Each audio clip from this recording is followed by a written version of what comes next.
వరంగల్లో వరద ప్రభావంపై మరింత సమాచారం బీఆర్ నగర్ నుంచి మా ప్రతినిధి రవిచంద్ర ప్రత్యక్ష ప్రసారం ద్వారా అందిస్తారు.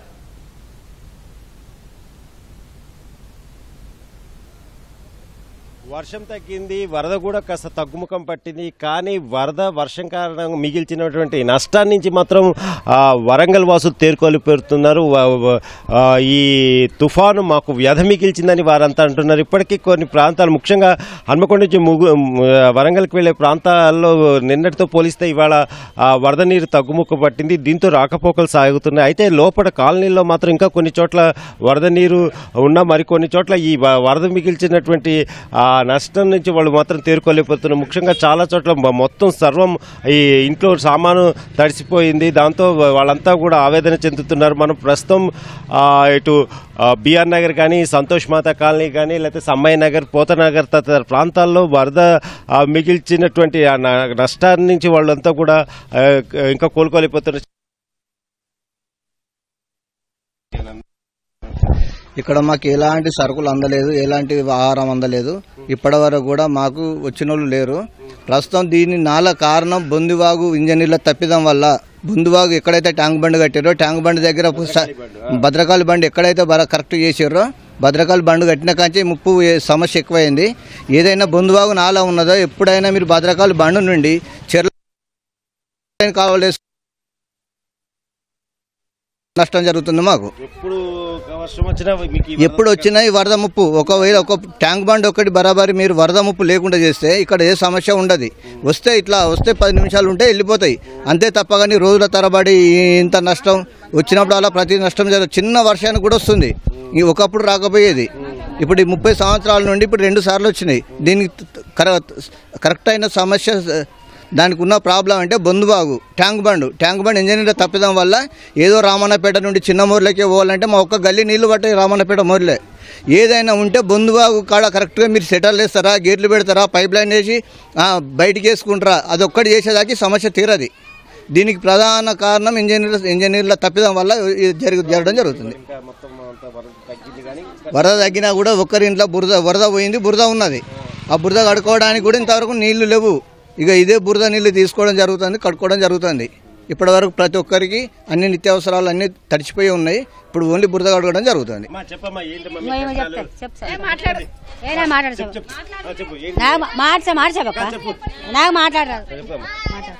ఏ ప్రభుత్వం వచ్చినా ఇట్లనే ఉన్నది పరిస్థితి. తెలంగాణ ఉన్నప్పుడు అట్లనే ఉన్నది. కాంగ్రెస్ వచ్చి వర్షానికి అందరు చిన్నపిల్లల్ని వేసుకొని రోడ్డు మీద ఉన్నారు. రోడ్డు మీద కూడా నిలబడడానికి లేదు. పైన బిల్డింగులు ఏడుంటే ఒక్కొక్కరు పోయిళ్ళు, కాలేజ్ అటు స్కూల్ పొంటి వేయిళ్ళు. ఇంతవరకు తిండి లేదు, ఏది లేదు. ఇంతవరకు మాకు ఏది అందలే, ఏం అందలే. అసలు ఎక్కడికి ఏది అందలే, మాకు రాలే. ఇగో ఫస్ట్ ఉన్న వరకు ఈడి వరకు వస్తారు వాళ్ళు, లోపల ఏరియాకి అస్సలే రారు. ఏదైనా అందనే అందది. మాకు మొత్తం తడిచినాయి, బియ్యం తడిచినాయి, ఫ్రిడ్జీలు, టీవీలు అన్ని తడిచినాయి.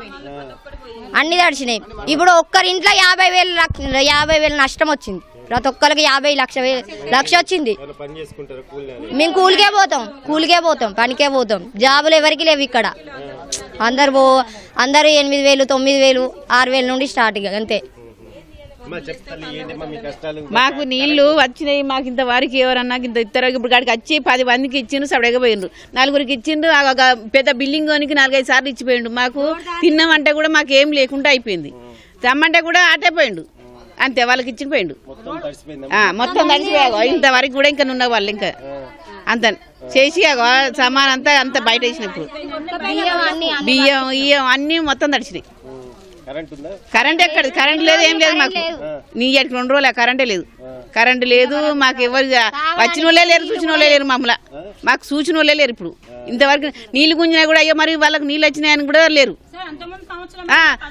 మరి ఈ సంవత్సరం కూడా వేయచ్చు కదా, పడవలేచ్చు కదా. మా ఇంట్లో మా హస్బెండ్ కూడా బాలేడు, కానీ ఇక్కడ పడిపోతే కూడా సాగు బతుకులో ఉంటే కూడా మేమే తీసుకెళ్ళాము బయటకు వచ్చి.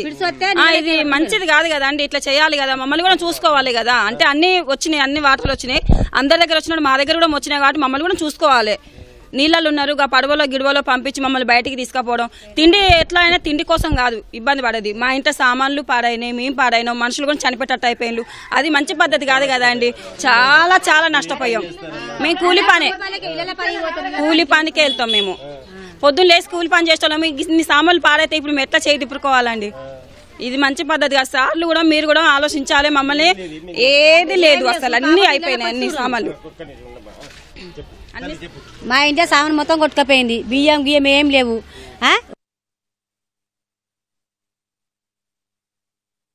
తీసుకొచ్చి అందరూ 10 మంది దాకా వచ్చి మొగలను పంపించి మా ఇంట్లో వాళ్ళ పైసలు పెట్టి తీసుకొచ్చి బయట తీసుకుపోయినాం. మరి ఎట్లా మా పరిస్థితి? ఏం మీరు చూడు, ఇంట్లోకి సుళ్ళకో చూడు, ఏం లేవు. పారే అని ఇళ్ళతో కడుకుంటారా? మీకు కరెంట్ సుధలేదు మాకు, లేదు కరెంట్ లేదు మాకు. కాకపోతే ఇళ్ళకో చూడు, మీరు ఫుల్ వచ్చింది. అసలు బయటికి వెళ్దామంటే బయటికి వెళ్దామా ఒక్కరోజే అయితే 9 అలానే పాడైన